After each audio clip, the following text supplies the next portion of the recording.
Bonjour, dans cette vidéo, on va essayer de faire ensemble l'exercice 3 du TD numéro 2. Toujours on travaille sur l'analyse 1. Donc voilà l'énoncé de l'exercice. Soit petit a appartient à R, tel que la valeur absolue de A est comprise entre 0 et 1. Et on définit la suite UN par U0 est égal à A. Et M plus 1 est égal à UN sur 2 moins UN pour tout entier naturel N. Première question. Montrer par récurrence que UN est bien défini pour tout entier N et que la valeur absolue de UN est inférieure à 1.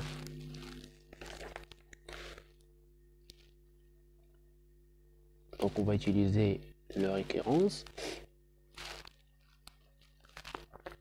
Donc voilà ce qu'on va faire.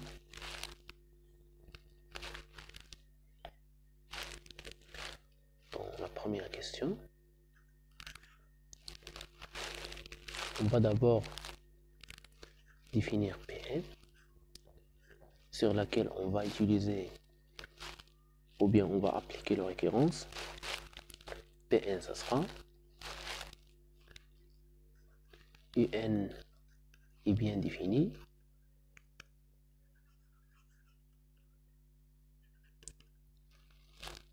et bien sûr la valeur absolue de Un est inférieure à 1 quel que soit N appartient à N. Ou bien on peut que effacer ça. Donc voilà UN, Pn. Donc, comme vous saviez que pour appliquer la récurrence sur Pn, d'abord on va vérifier que P0 est vrai, c'est-à-dire pour n égale à 0. Donc on a P0 est vrai bien sûr, pourquoi? D'après la définition de A. Car U0 égale à A, donc puisqu'il est égal à A, donc il est bien défini normalement. Et ce petit A-là, par définition, il est compris entre sa valeur absolue, y compris entre 0 et 1. Donc P0 est vrai. Donc on va supposer que Pn est vrai. Donc, voilà, première étape. Deuxième étape, on suppose que Pn est vrai. Et on essaye de montrer que Pn plus 1 est vrai. Montrons que Pn plus 1 est aussi vrai. D'accord? Donc, puisque Pn est vrai, ça veut dire que Un est bien défini, Un est inférieur strictement à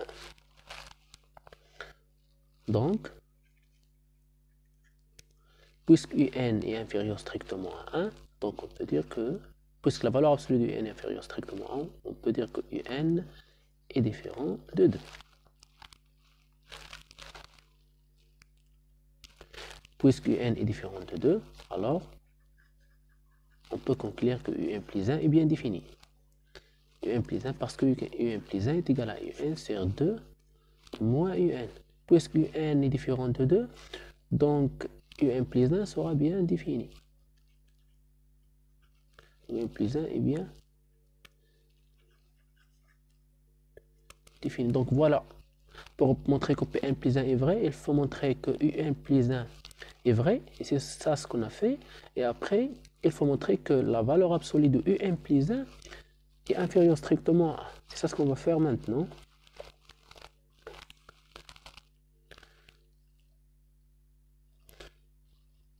Donc, on va calculer la valeur absolue de Un plus 1.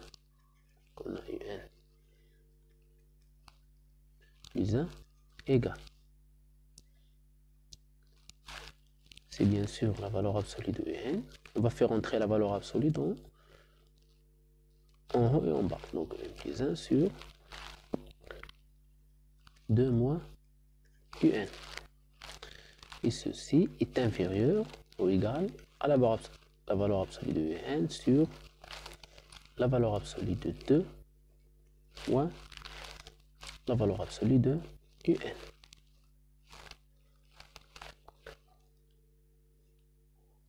Donc c'est une relation dans l'analyse.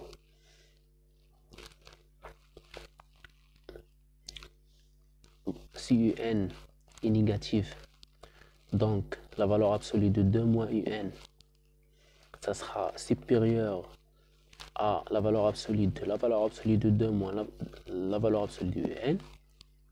Donc l'opposé, ça sera inférieur. Ici, on a UN est positif. Donc les deux valeurs sont égales parce que la valeur absolue de 2 sera 2 et la valeur absolue de UN sera 2. Donc ils sont égaux. Donc on peut écrire inférieur ou égal dans tous les cas. Et ceci, bien sûr, égale la valeur absolue de UN sur la valeur absolue de 2 reste 2 moins UN. J'ai enlevé la valeur absolue parce que 2 moins UN est positif parce que la valeur absolue de UN est inférieure à 1 d'après l'hypothèse Pn est vrai. Puisque Pn est vrai, donc la valeur absolue de UN est inférieure strictement à 1 et donc ceci est positif. Donc on peut enlever la valeur absolue. Qu'est-ce qu'on peut dire sur cette valeur?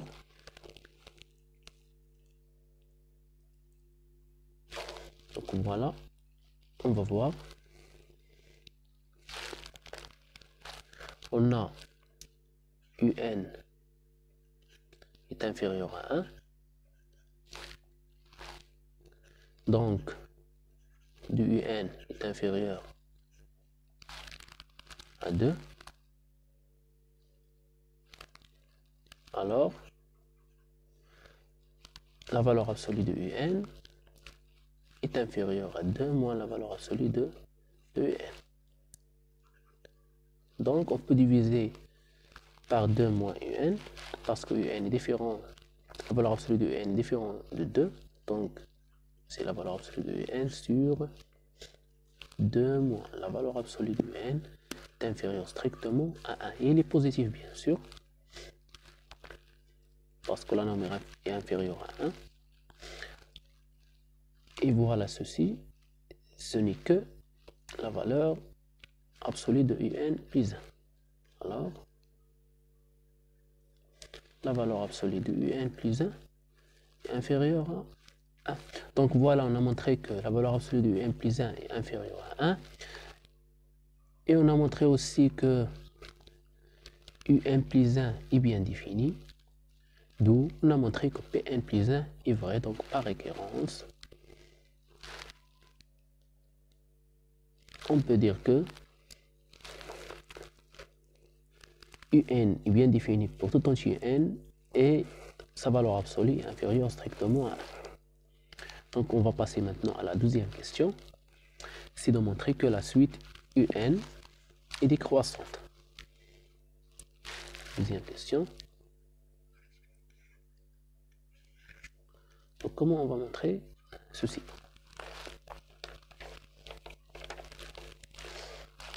Donc c'est un peu facile.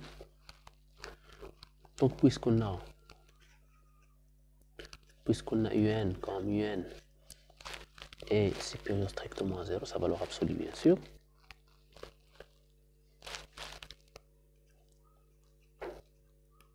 Parce qu'on a montré ça dans la première question, on a montré que la valeur absolue de n est inférieure à 1. Non, pardon, UN, la valeur absolue de n est toujours supérieure à 0. Donc c'est tout à fait normal. Donc on a le quotient UN plus 1 sur UN égale 1 sur 2 moins la valeur absolue de UN. Pardon. 2 moins UN, comme ça. Et ceci, bien sûr, il est inférieur à 1 sur 2 moins UN.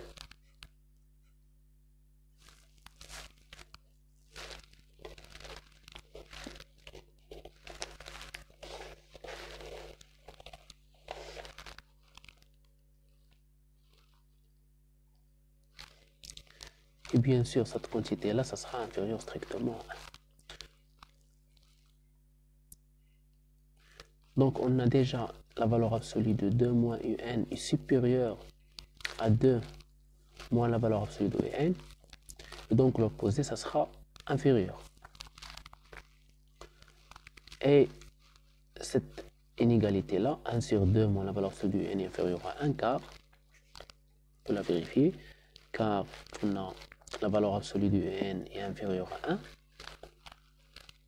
implique que donc 2 moins la valeur absolue de UN est supérieure à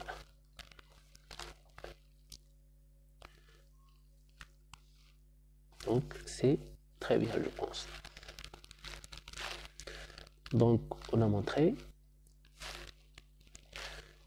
que UN, la suite de la valeur absolue de UN, est décroissante. Mais on ne peut pas encore dire quelque chose sur UN. On a seulement travaillé sur la valeur absolue de UN. La valeur absolue de UN est décroissante, n'a aucune relation avec la monotonie de UN. Et pour cela, on va faire l'exercice 3, et la question 3 et la question 4 pour savoir ou bien pour conclure quelque chose sur la convergence de UN. Donc, question 3 d'abord. En majorant convenablement la valeur absolue de UN plus 1 sur la valeur absolue de UN et en montrant que la suite UN ou bien la valeur absolue de UN tend vers 0. Donc, troisième question.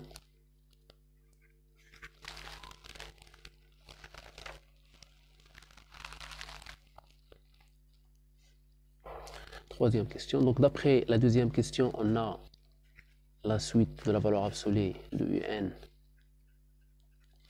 est décroissante.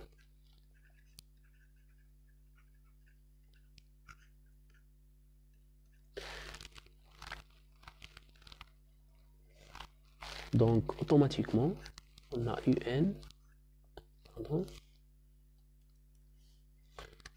on a UN inférieur à I0, et bien sûr I0 est égal à A, donc la valeur absolue de A. Il est inférieur à A, inférieur ou égal bien sûr. Donc, 2 moins UN est supérieur ou égal à 2 moins A. La valeur absolue de UN est inférieure, donc moins la valeur absolue de N sera supérieure. C'est tout à fait normal.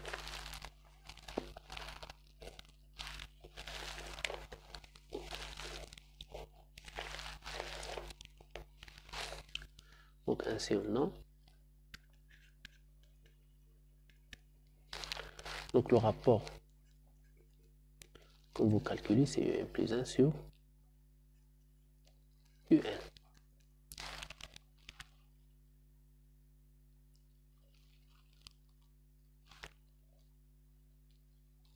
Et je pense qu'on a déjà vérifié ça. On a vérifié que le rapport UN plus 1 sur UN est inférieur ou égal à 1 sur 2 moins UN.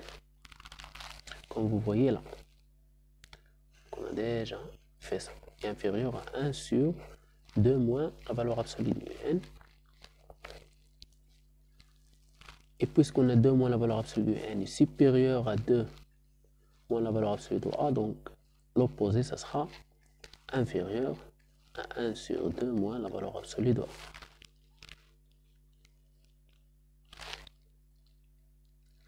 Donc, ceci implique que la valeur absolue de UN plus 1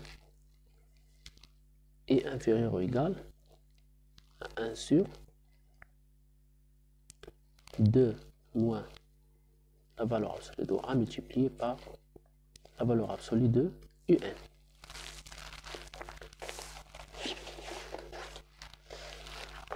Alors, par récurrence, on peut établir par récurrence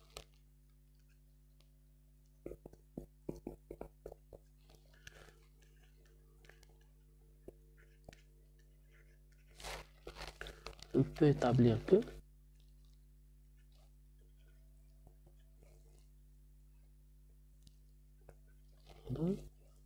que la valeur absolue de UN est inférieure à 1 sur 2 moins la valeur absolue de A puissance n fois la valeur absolue de θ, c'est-à-dire U0. Donc c'est par un calcul simple, je ne vais pas le faire. Et comme UN, donc et comme UN converge vers 0 lorsque n tend vers plus l'infini,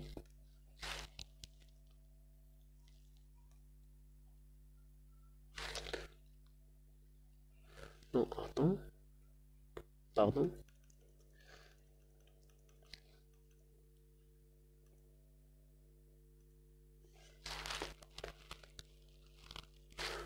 donc d'après cette inégalité, on peut faire entrer la limite, et on dit que la limite de la valeur absolue de n lorsque n tend vers plus l'infini, bien sûr, ça sera inférieur ou égal la limite lorsque n tend vers plus l'infini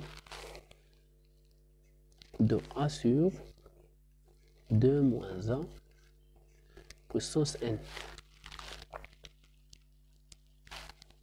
Et ceci égale à 0. Pourquoi égal à 0? Car on a 2 moins a, car 2 moins la valeur absolue de a est supérieure à 1. Strictement 1. Donc, l'opposé 2 moins a, ça sera inférieur à 1, puisqu'il est inférieur à 1. Donc, la limite de 1 sur 2 moins a à la puissance n va tendre vers 0. Multiplions par la valeur absolue de a, il reste encore tendre vers 0. Alors, on conclut que la limite UN, lorsque n tend vers plus l'infini, est inférieure à 0. Il est supérieur aussi à 0 car on a la valeur absolue. Donc, la limite de UN égale à 0, la valeur absolue, lorsque n tend vers plus l'infini. Et comme on a la limite de n tend vers 0, la valeur absolue de n tend vers 0, donc on peut dire que la limite de UN aussi converge vers 0 lorsque n tend vers plus l'infini. Voilà, c'est ça la question 3. On a montré que la valeur absolue tend vers 0 de UN et on a conclu aussi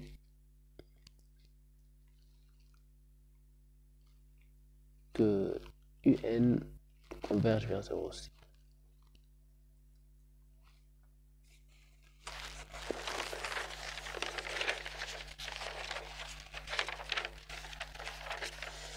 Donc maintenant la question 4, conclure pour la convergence de UN. Aurait-on pu obtenir cette dernière conclusion en travaillant directement sur UN?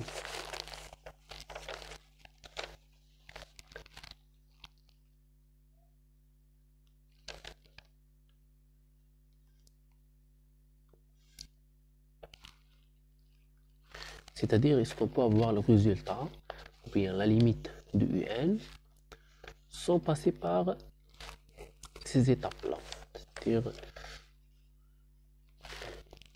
sans utiliser la valeur absolue et chercher si la valeur absolue de un, la suite de la valeur absolue de un est décroissante, et après calculer le quotient du valeur absolue de n plus 1 sur la valeur absolue de n, etc. Donc on va voir. Donc question 4.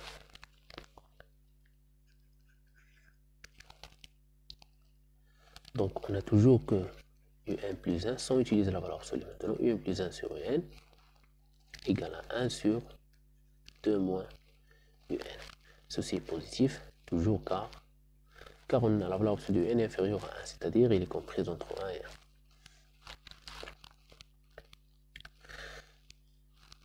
À partir de ça, on peut dire que les un ont tous le même signe que celui de A. Que celui de A, parce que pour n égale à 0, par exemple, je vais expliquer là, pour n égale à 0, on aura U1 sur U0 qui est égal à U1 sur A positif. Parce qu'on a montré qu'il est positif pour n'importe quel n, donc pour n égale à 0, il est positif. Donc ce quotient positif, c'est-à-dire que U1 et A ont le même signe. Et pour n égale à 1, la même chose, on aura U2 sur U1 positif. Donc U2 et U1 ont le même signe. Et on a déjà que U1 et A ont le même signe. Donc U2 et A ont aussi le même signe. Donc tous les termes ont le même signe que celui de A. Très bien. Donc de plus,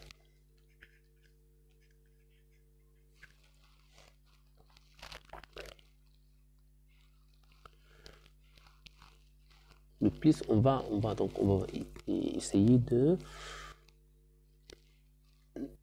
conclure ou bien de voir la monotonie de UN. Quand est-ce que UN est croissante et quand est-ce qu'elle est décroissante.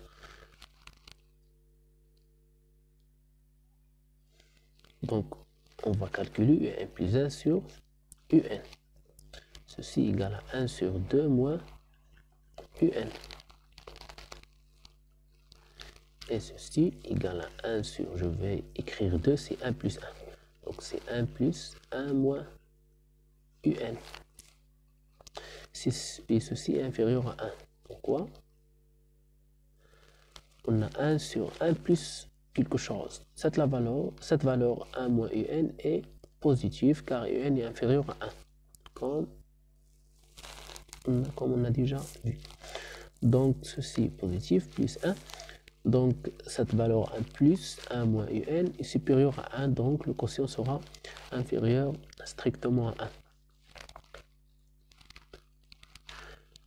Donc si A est positif, donc les termes là seront positifs, parce qu'on a les UN ont tous le même signe que celui de A, donc si A est positif. Donc maintenant on va distinguer les cas. Si A est positif, on n'aura que les termes UN sont tous positifs, donc UN plus 1, ça sera inférieur à UN. On garde le même signe de l'inégalité parce que les termes sont positifs. Et donc ceci montre que UN est décroissante.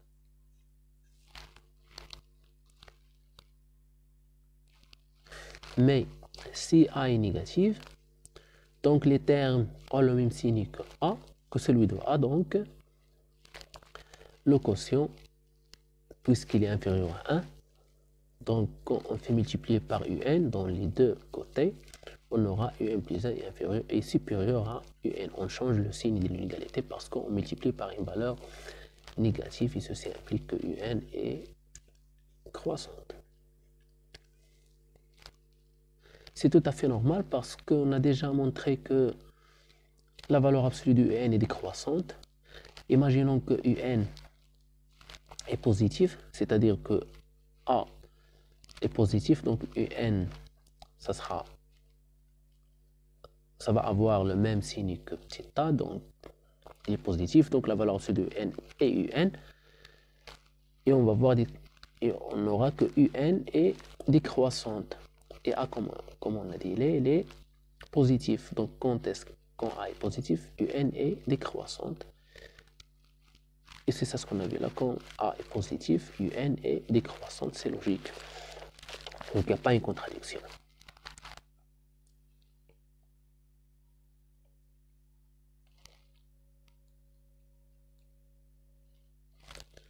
Donc on a un est convergente. Donc un est convergente. Pourquoi? Parce qu'il est majoré et minoré,